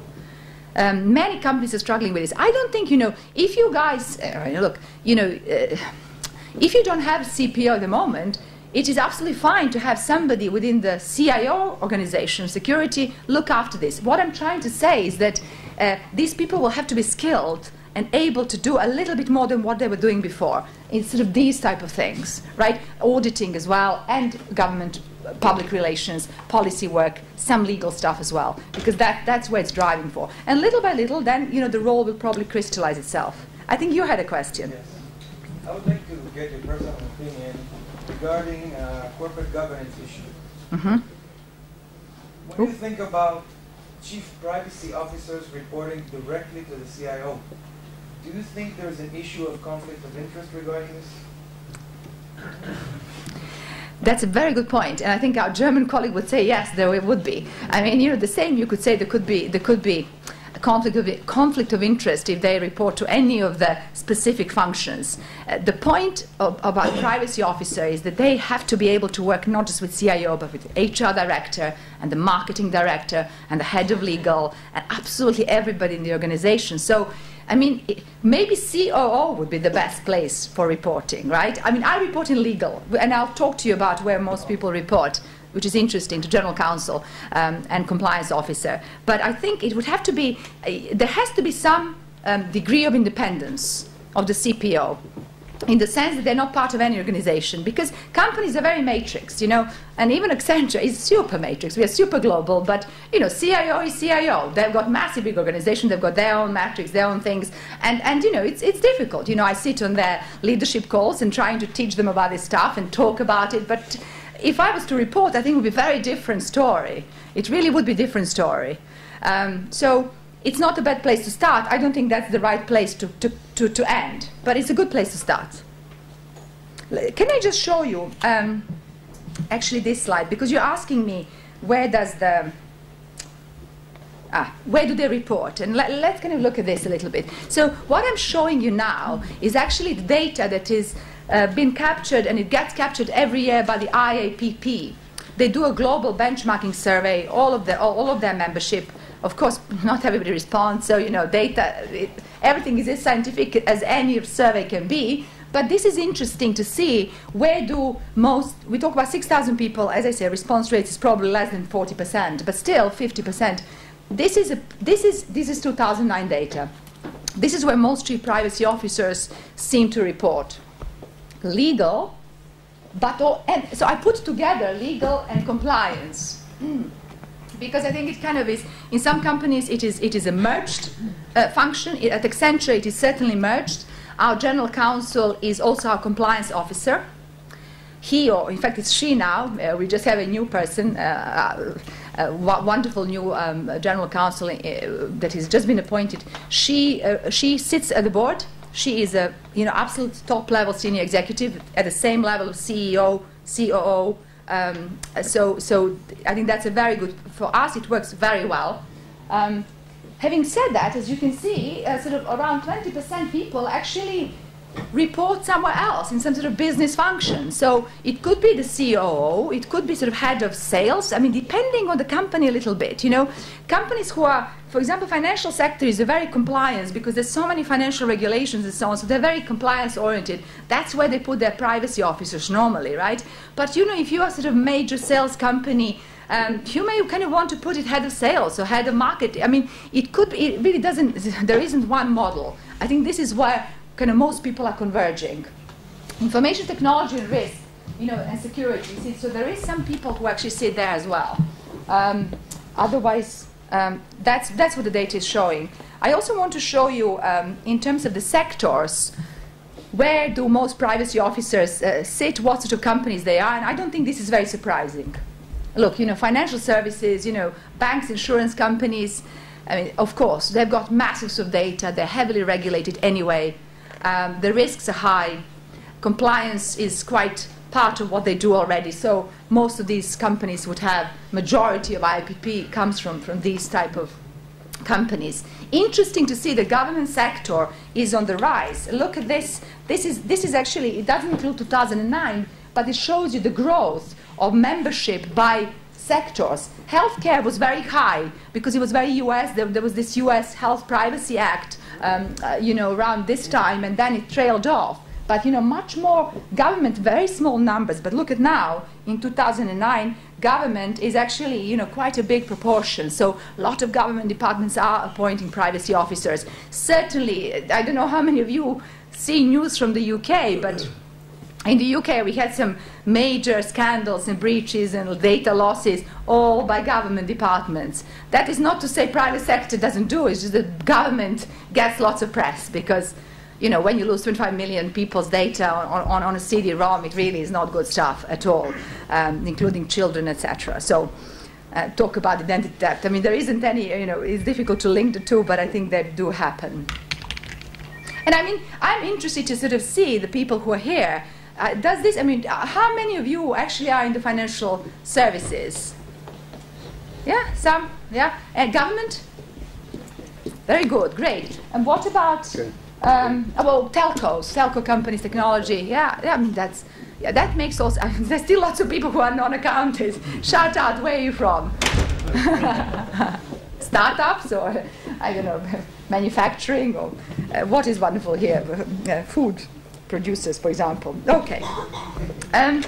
Now, in terms of the level of the privacy professional, that is again, this data is again not totally scientific, but senior executives and vice presidents, clearly the chief privacy officer, if there is such a role, is going to be that. Now, people in the CPO staff are going to be managers and associate staff, etc. So the fact that most people in IPP are around 30% are actually staff, that doesn't need to mean that that's the level of privacy officer. In my opinion, it is because there's only one privacy officer and then there's about 6 or 3 or 4 or 2 members of staff, so everybody responds, and that's why you get this type of data. There is no doubt, in my opinion and experience, chief privacy officers in the US are quite, they would all fall in the senior executive vice president level. All the big companies you can think of, you know, IBM's, Microsoft's, Intel, Procter & Gamble, Oracle, I mean, that's where they sit, right? Europe, I would say, is not, European-based privacy managers are not as high, they're probably mid-level, and that's historical. I think that is changing as well. But as I say, you know, there's a lot of staff. I mean, so my team, and I haven't got a slide about Accenture's privacy, but so I'm the director, and we have 8 members of staff that sit in my team and report to me. And they're organized geographically for Asia, for Europe, and Middle East, and North Africa, everything is, and America. So we do, and then we have a couple of juniors in each of these, not in Asia, but in Europe and Americas. And there are 8 people altogether. Do you know, is this enough? No, it's not. I need more. But, you know, will I get more? I don't know. I've got so much work that, you know, the company may just say, well, you know, we can't have 20 people doing privacy, you know. So the point I would like to say is that, you know, you need a central team to be able to do all that you need to do, but you do need to delegate authority. So we have delegated some of the authority and some of the responsibility in the business. So, for example, we have a group which reports to our chief risk officer. It's in the business, and they have been tasked to implement data protection program for the client information, for our projects, client-facing projects, right? So we built that, we've organized that, we have overall oversight, but they've been tasked to do that because they're nearer to the business, you know, easier for them to do it, and, you know, we frankly need somebody to drive it in the business. So that's sort of the way we are organized. I am actually taking too much time, am I not? How? Give me a little bit. We will take more questions. I think we have a panel discussion. So I'm not going to spend very much time on this, but just to say that, you know, I've talked a little bit about why we have CPO, why that is good, and so just in terms of what Accenture does, we have got two programs. One is that is sort of objective, protecting Accenture information, and the other one protecting client information that we handle as we deliver services. They're both global programs, apply globally. They're creating uniform level of privacy protection for the information as much as possible, with, of course, some national localization that exists in various countries as it is necessary. I have got responsibility overall for both of the programs. And Jaromo asks, you know, what does a privacy officer do? And I wanted to share a little bit with you, give you some categories of work that I think a typically privacy officer would do. But there, of course, this is my own example. So, you know, your company maybe, or your government organization may be different. But just to give you sort of the idea of what it is that we do. So, first of all, my responsibility is to establish, to maintain and implement on an ongoing basis that compliance program for Accenture data and client data through this delegated group based on the 7 standards. So if you go back to my 7 standards, which I love so much, I keep talking about, you know, I do a lot. You know, we write policies, procedures, the rules. We write education programs. We have 2 computer-based training that every single Accenture employee has to do when they join, and every 2 years they get sort of some kind of reminders. We ran a massive campaign around International Data Privacy Day with blogs, with podcasts, with posters, with lots of things. So, you know, I run these education and awareness campaigns as well. And I'm not a marketer. I have no idea about this. So I have to, you know, ask people who actually are experts in communications, you know, how I should communicate to the Generation Y, who is, you know, 20-something years old, and they don't care about emails and things like that. You have to be modern and current, people like this. You know, we do some auditing as well. We do data privacy impact assessment. So each of these, so the 7 standard approach means that really it is my duty to actually make sure that the 7 standards are complied with, and I kind of have a framework which fits in all of these standards. We also deal with all the regulatory requirements, obviously all the registration, notifications, approvals that we may need in various countries from data protection authorities. And we maintain a network of local data privacy officers. So I talked about 8 people in my team, but we do have data privacy officers in our key geographies. So it may not be per country, because some countries may be very small, but maybe a couple of countries put together. These are not people who are actually full-time, and I have to explain that.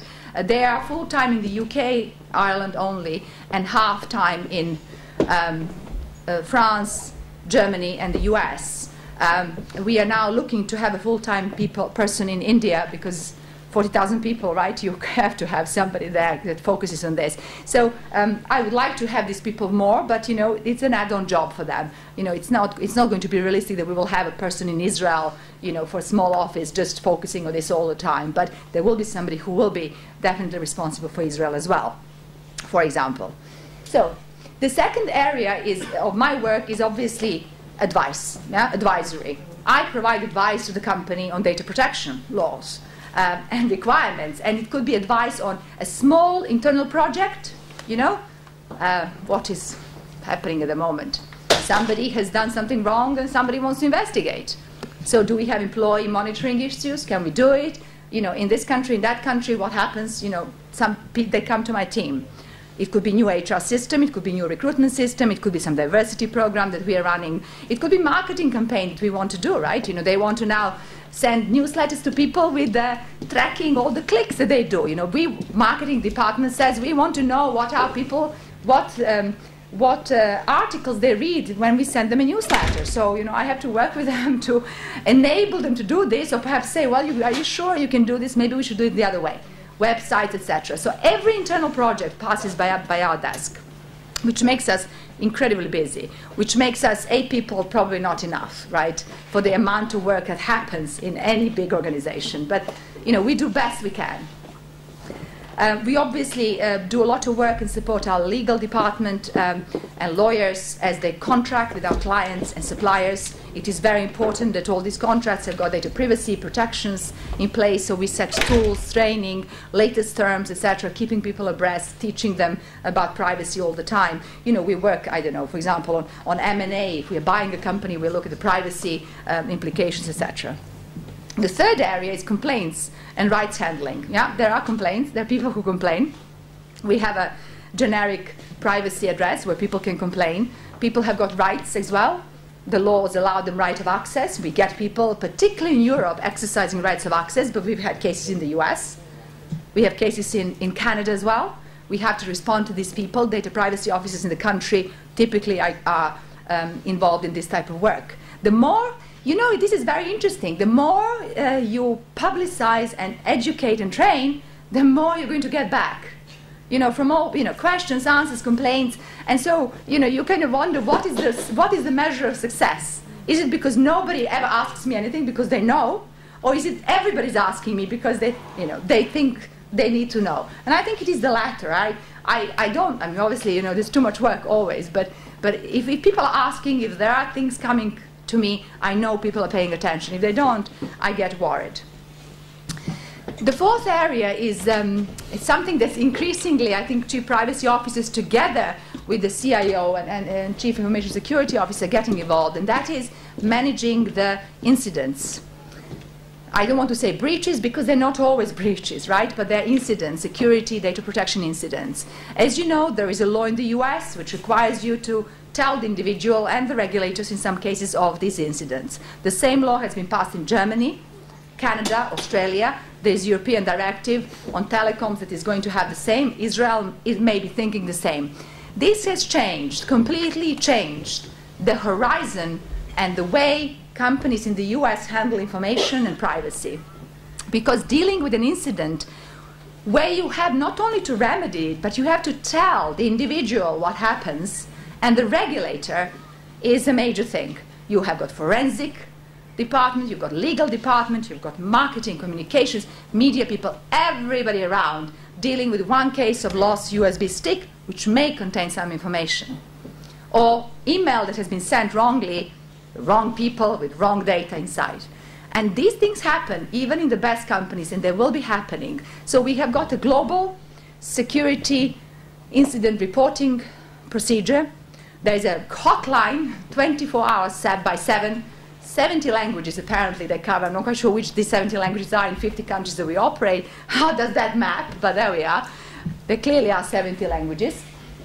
And anybody at Accenture has been given, you know, on our portal, internet, little cards to know who to call, what to do if they lose, misuse, make a mistake, or something happens with information. Yes? You touched on that point before, and it goes on to what you're speaking now. Does Accenture see the CPO or the privacy issue as a marketing tool? Very good point. Yes, we do. Absolutely. Particularly when it comes in two ways. Because of the trust issue. It's a trust issue. So in two ways. And our general counsel would always say that. He wants us to be thought leaders in this field because we are technology and information company, right? And because we have clients who give us information. So for clients to trust us, it's a major thing, right? I go as far to say it could be a competitive advantage because we could be better than somebody else who perhaps hasn't got the client data protection program and all the sort of things we do. So, and that is the way, you know, I'm trying to sell it internally.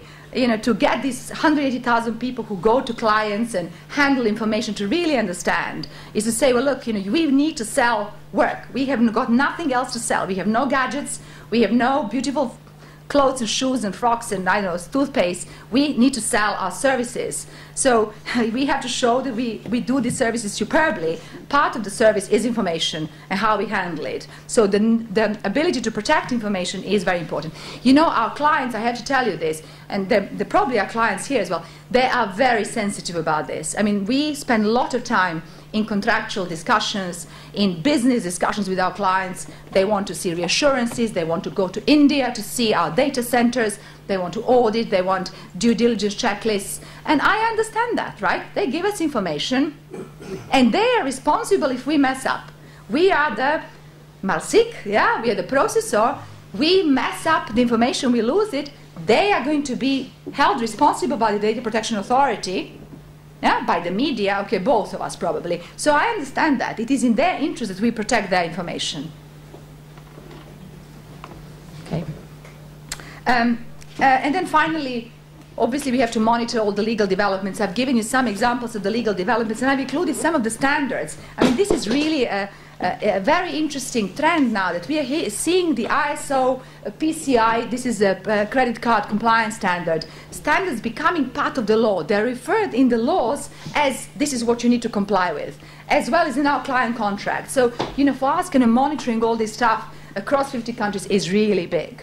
And then finally, we do lots of what I call privacy diplomacy, external work, talking to the regulators, educating regulators. You know, some of the regulators, and I said, I've told you, you're very lucky. You have a very forward-thinking regulator, Data Protection Authority, but some are not. You know, they are very legalistic. They haven't been in big companies seeing how information goes and flows go.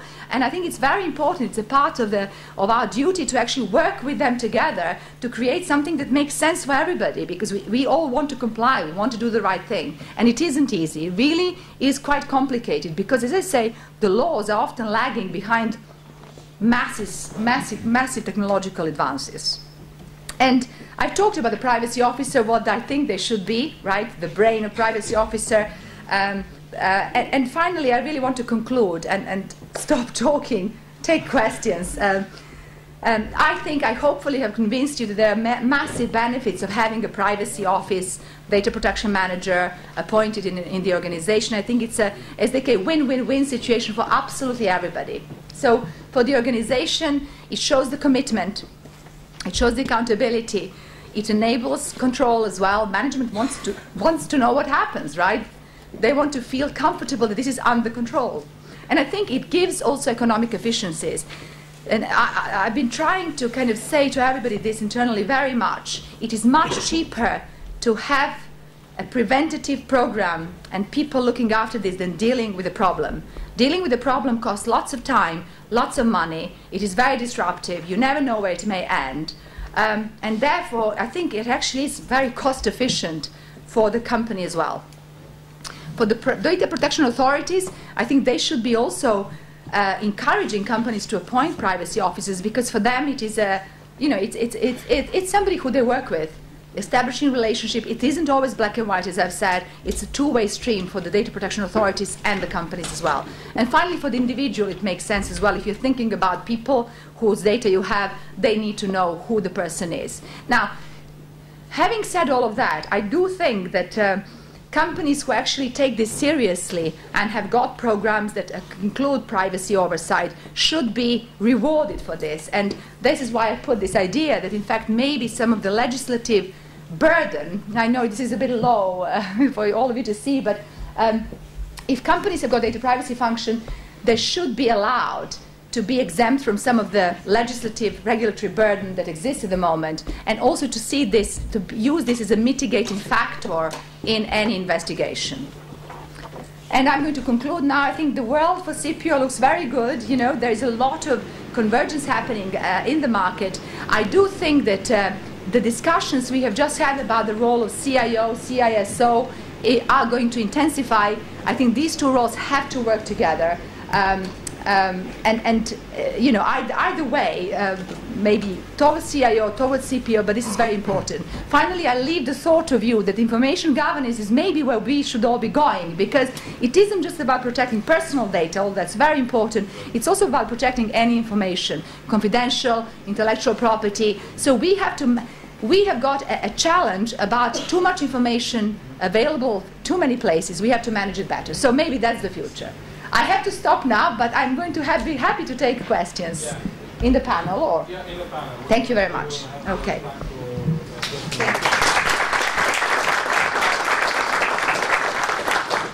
Thank you, Bojana.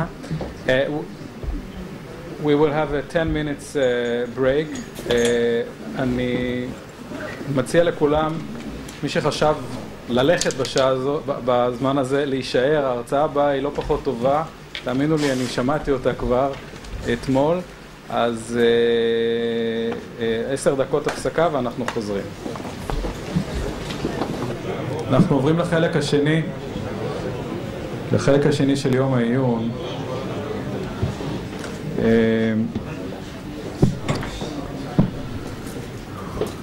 כמו שבויאנה הזכירה, המודל הגרמני של Data Protection Officer הוא מודל שקיים 30 שנה כבר. חקיקה, אגב, חקיקה גרמנית הייתה הראשונה בעצם בעולם של הגנת מידע אישי. ומי שככה בקיא קצת בהיסטוריה דווקא של ההיסטוריה המשפטית של מדינת ישראל, באופן מאוד מעניין, יש השפעה תפיסתית חזקה מאוד של המשפט הגרמני על המשפט הישראלי, מכיוון שבין האבות המייסדים של שיטת המשפט הישראלית, אמנם אנחנו ירשנו אותה מהבריטים ב-48, אבל היו הרבה משפטנים בקום המדינה שבאו מהרקע של משפט אירופאי, קונטיננטלי, ולכן רעיונית יש הרבה השפעה כזאת, ואנחנו רואים אותה. אנחנו גם למדנו על זה ככה כשאנחנו ניסינו להציג את שיטת המשפט הישראלית לנציבות האירופית בתהליך האדקווסי, אז אנחנו הסברנו את זה שיש לנו מקורות, יש מקורות אגב איטלקיים וגרמנים, זה מעניין. ולכן, ורואים את זה, למשל בדיני עבודה, יש דמיון מאוד מאוד גדול בין התפיסה הישראלית לתפיסה הגרמנית, ולכן מאוד מאוד חשוב ההרצאה הזאת. Mr. Christoph Klug, as I said, is an attorney. He's the managing director of the Data Protection Manager Association in Germany, which gathers 2,100 companies in Germany, around Germany. And he will speak about the German model of data protection managers. Please, Christoph.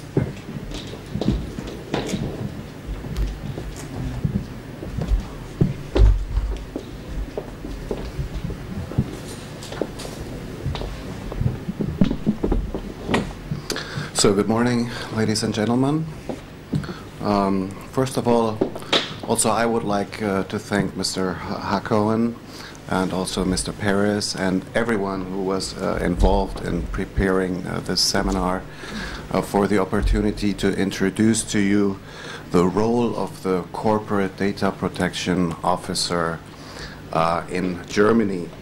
You will find out that the data protection officer in Germany has quite a tradition. It has been mentioned already. We have the DPO in our law for over 30 years already.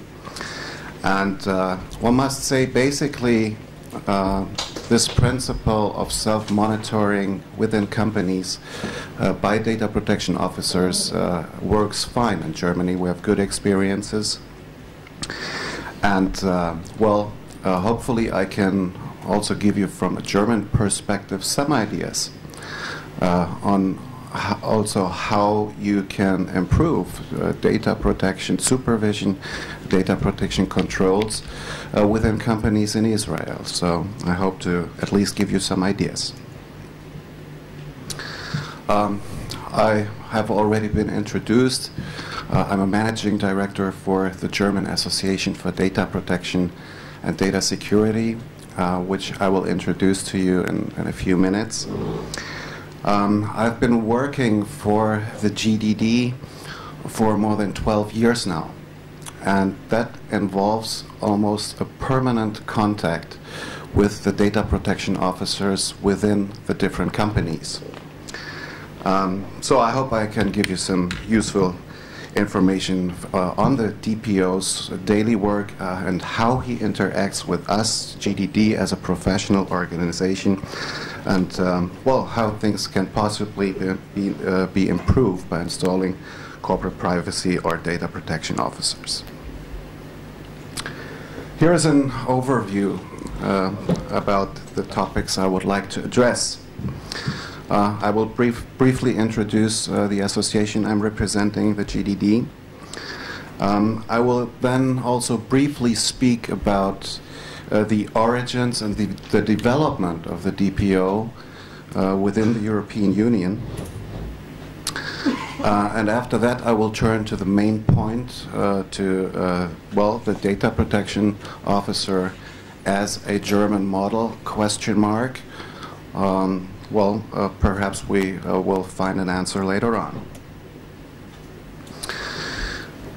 In detail, I would like to inform you about the underlying rationale of the DPO concept in Germany. Why was he implemented in Germany?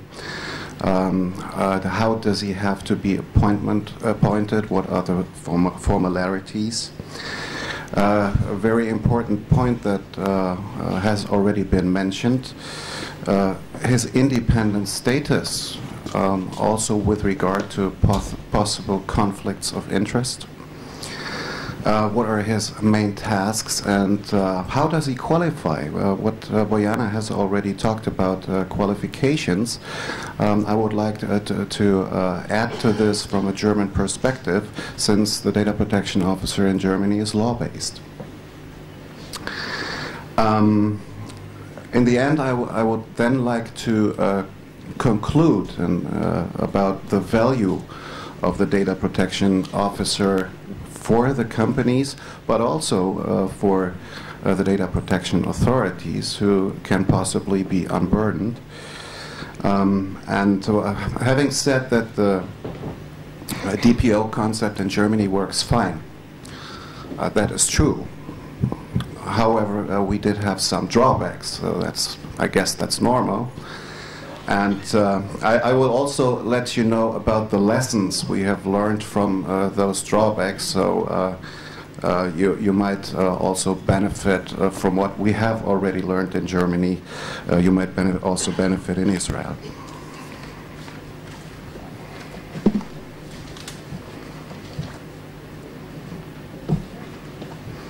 So just briefly, who's the GDD? Like the IAPP, which Bojana mentioned, the GDD is a non-profit organization, and we are basically financed by our members. Our mission for over 30 years has been and still is to help our members to comply with all relevant privacy provisions.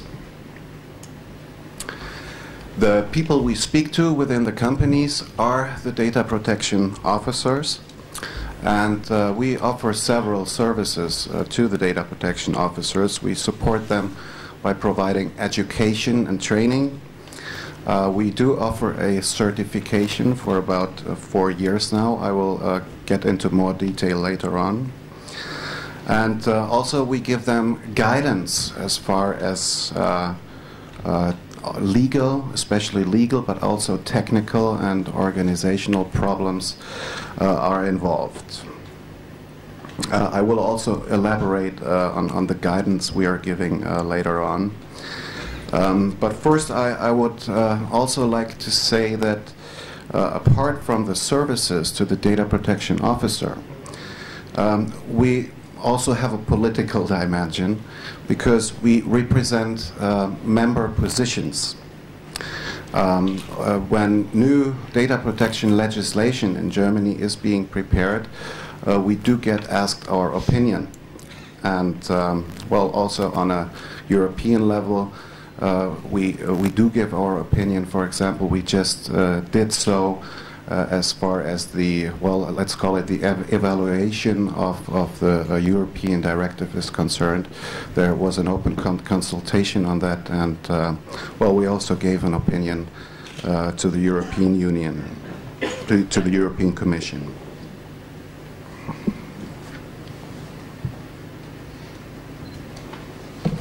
Founded already in 1977. We are old.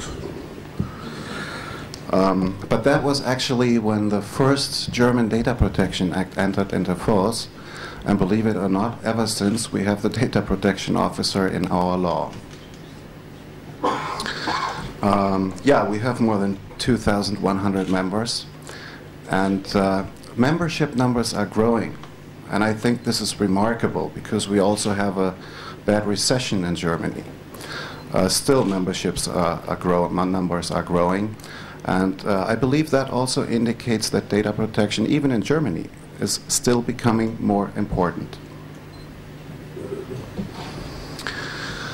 We have the so-called GDD Academy, which offers seminars and conferences. And, well, over the years, we have developed an educational program for privacy professionals.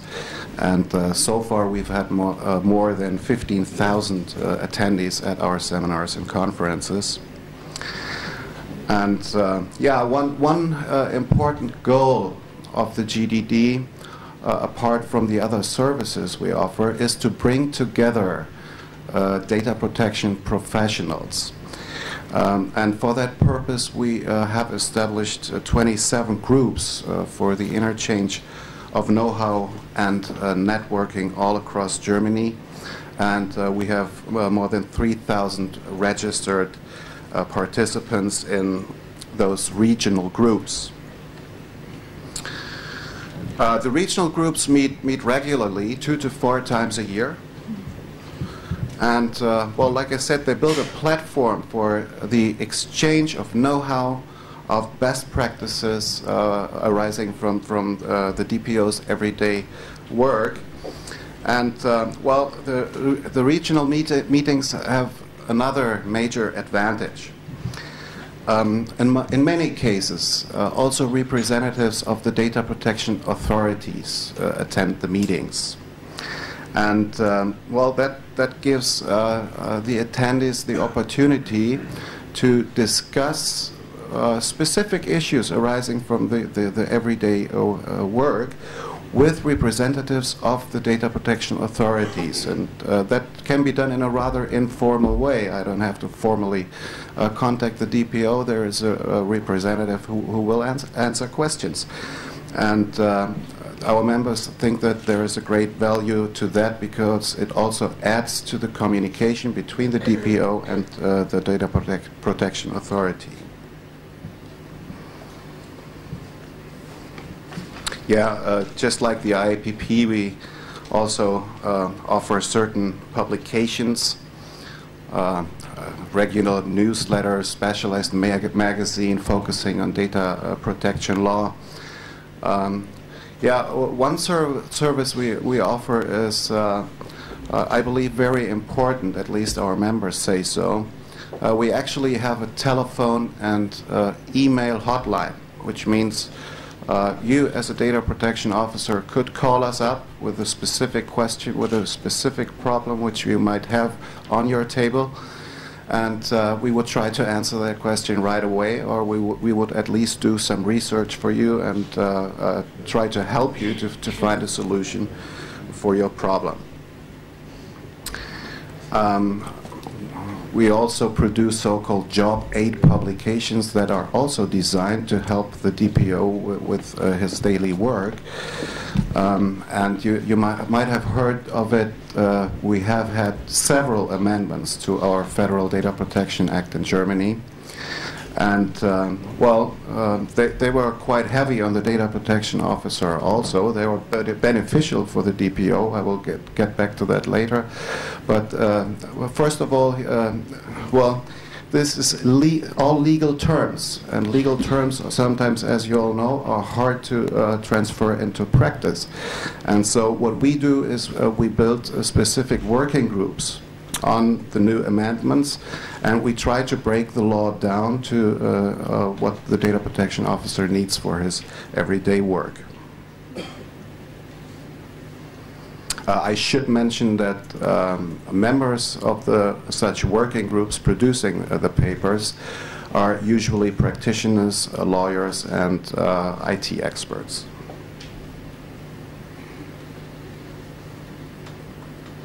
Now this is not moving.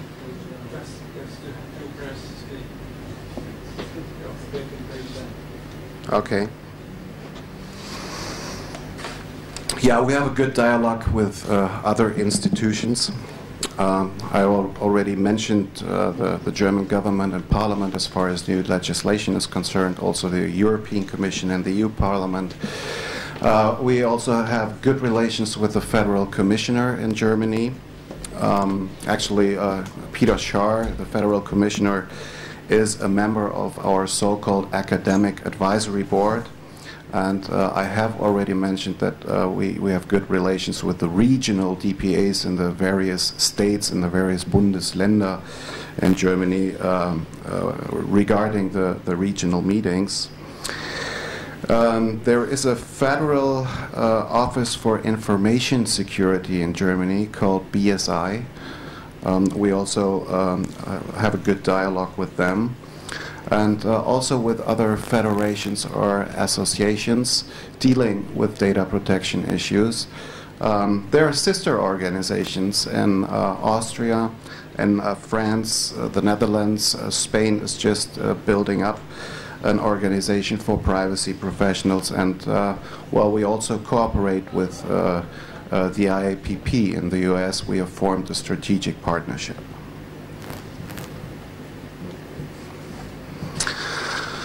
I think this is enough background information just to let you know what we do as a professional organization for privacy or data protection professionals.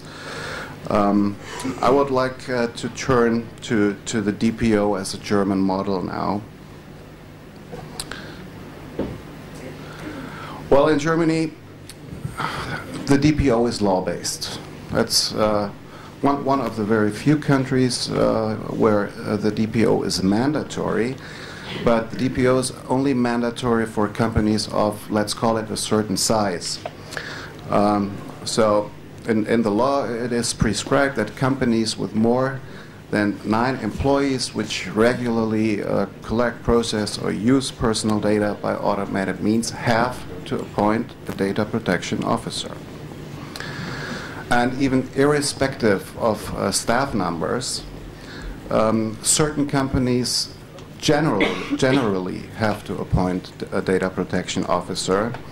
And those are companies which commercially carry out processing operations for a certain purpose, respectively for the purpose of transferring the data. For example, companies trading mailing lists, they always have to appoint a data protection officer, irrespective of how many of the number of employees they have. Also, companies that commercially deal with personal data for the purpose of market or opinion research are generally obligated to appoint data protection officers, and always when prior checking is necessary. I think you know that the European directive includes a provision on prior checking when specific risks are attached to the processing of personal data. And well, also in such cases, generally a data protection officer has to be appointed.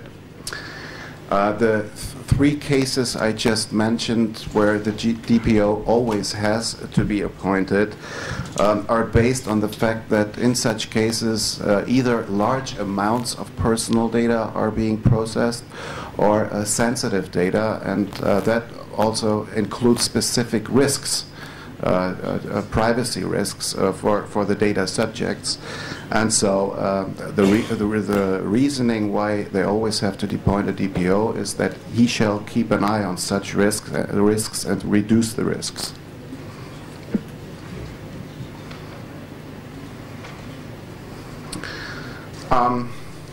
The GDD supported the implementation of the data protection officer as an option in the European Privacy Directive.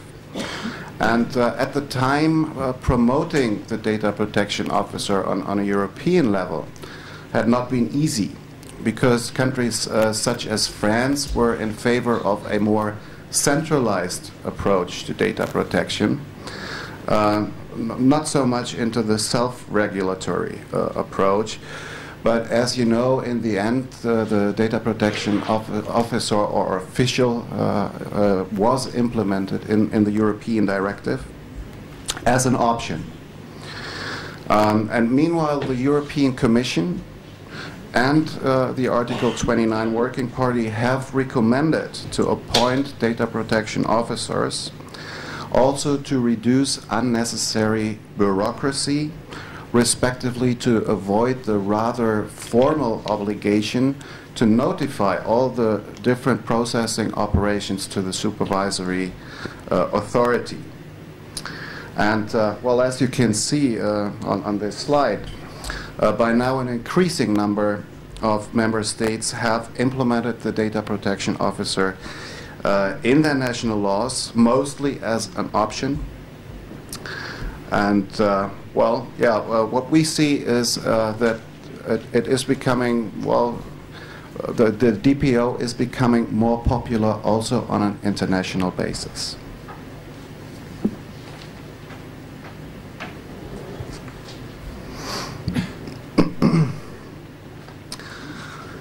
Here's the wording of Article 18, Paragraph 2 of the directive, which allows for the appointment of data protection officials. And such officials shall be in charge for ensuring in an independent manner the internal application of the national provisions taken pursuant to the directive, and also in charge for keeping a register of processing operations carried out by the controller. Now, taking a look at the German model, it is important to mention that our Federal Act only protects personal data. The following is not considered to be personal data: company data, which means data of legal entities. So only natural persons are protected by our Federal Act. Also, data that is rendered anonymous or statistical data are not considered to be personal data.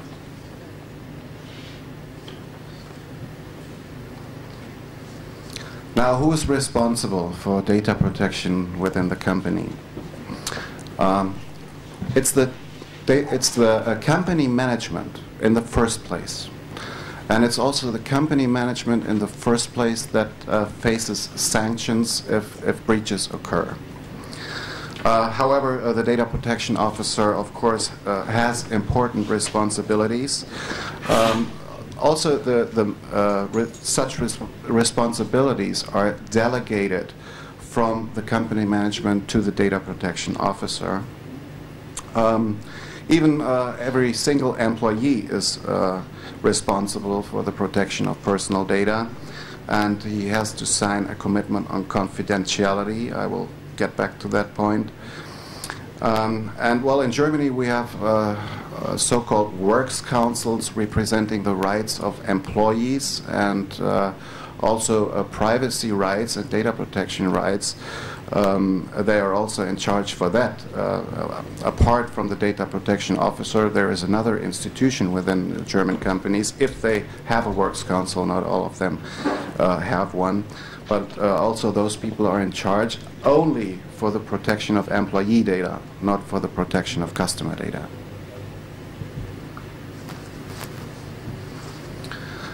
I already have mentioned possible sanctions, and it's especially the company which who faces the sanctions, and they can be administrative or criminal offenses, and in such cases, fines up to 300,000 euros may be imposed.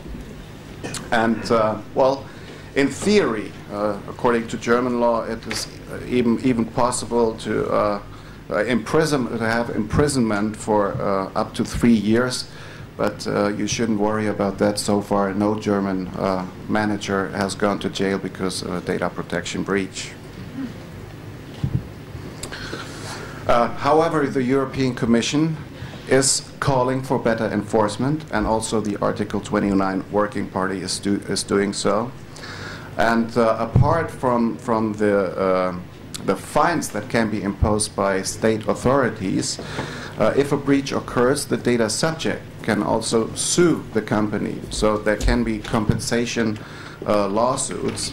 And I believe one of the most relevant points for having proper data protection within a company is the negative public relations that occurs in cases of breaches. That we have had data protection scandals in Germany, and they have done great harm to the companies. I will speak about that in a few minutes. Well, in cases of deliberate action and severe negligence, also the data protection officer can be held liable. However, I would say so far the danger for the DPO of being held liable is well, relatively low in Germany. We haven't had any cases I would have to mention here. So what is the underlying rationale of the German DPO concept? Well, the idea is to strengthen corporate data protection by strengthening the self-regulation, by corporate self-monitoring. And in this way, data protection supervision and controls within the company shall become more effective. And well, after all, if a data protection officer is appointed within a company, there are two compliance institutions. There is the data protection officer internal, in addition to the data protection authority, which is external. And also, by appointing a DPO, unnecessary bureaucracy can be avoided. Supervisory authorities can be unburdened. Why is that? Because notification can be done to the internal data protection officer, doesn't have to be done to the data protection authority.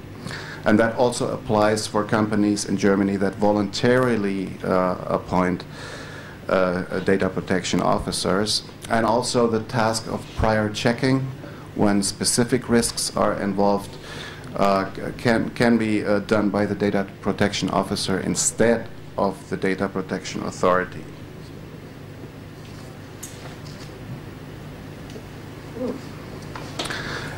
Now we have the data protection officer in the German law for over 30 years, but it's amazing we do not have a legal definition.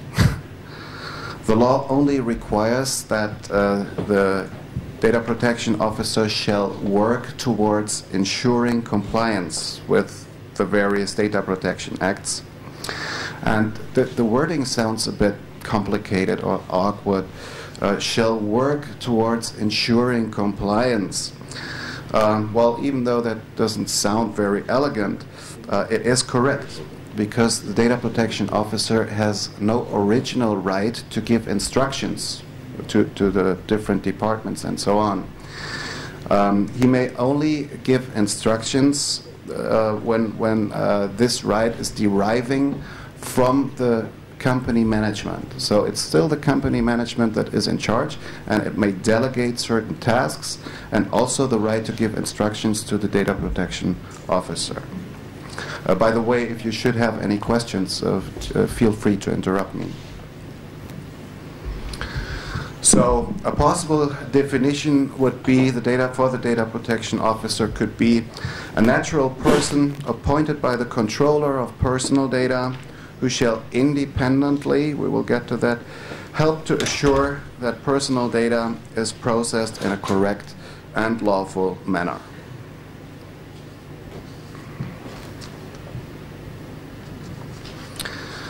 According to our federal act, the DPO shall be appointed in writing to have a proper documentation. Very German, everything has to be done in writing. And there are different appointment options. And usually in larger companies, business groups, multinational business groups, there are full-time DPOs. And I think that's reasonable because they need full-time DPOs.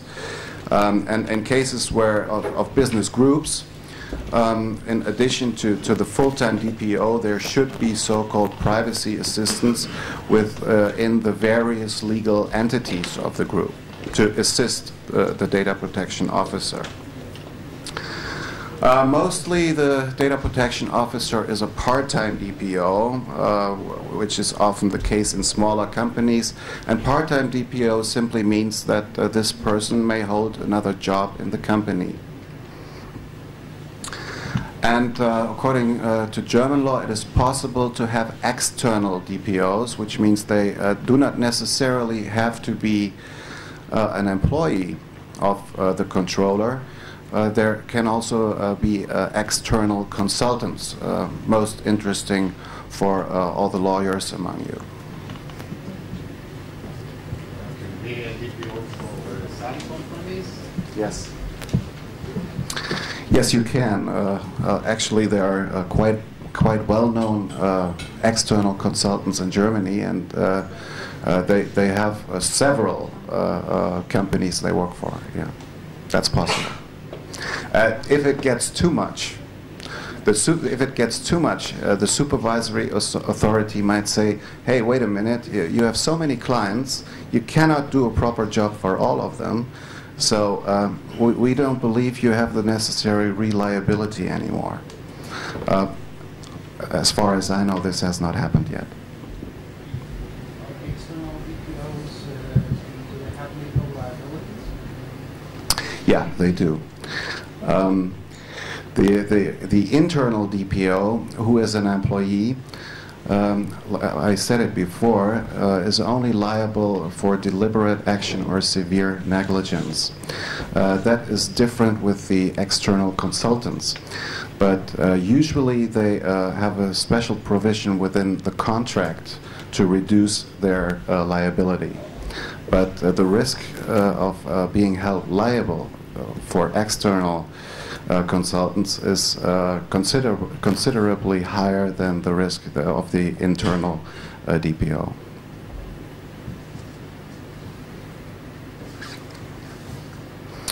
Okay, once having appointed a data protection officer, do I have to tell the supervisory authority? Do I have to notify him and give his name and address?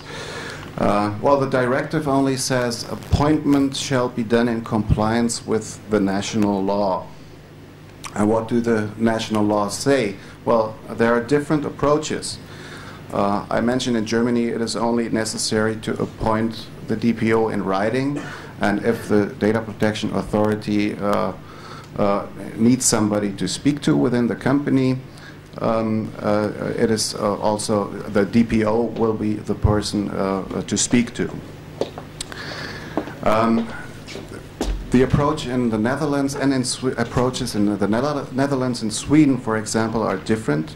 In both countries, the data protection officer is law-based, like in some others by now, but optional.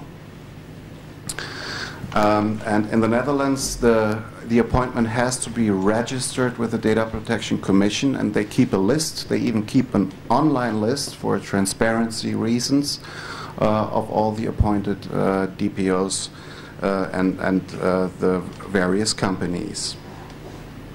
In Sweden, the practice seems to be that the Data Protection Authority is being notified after a data protection officer has been appointed.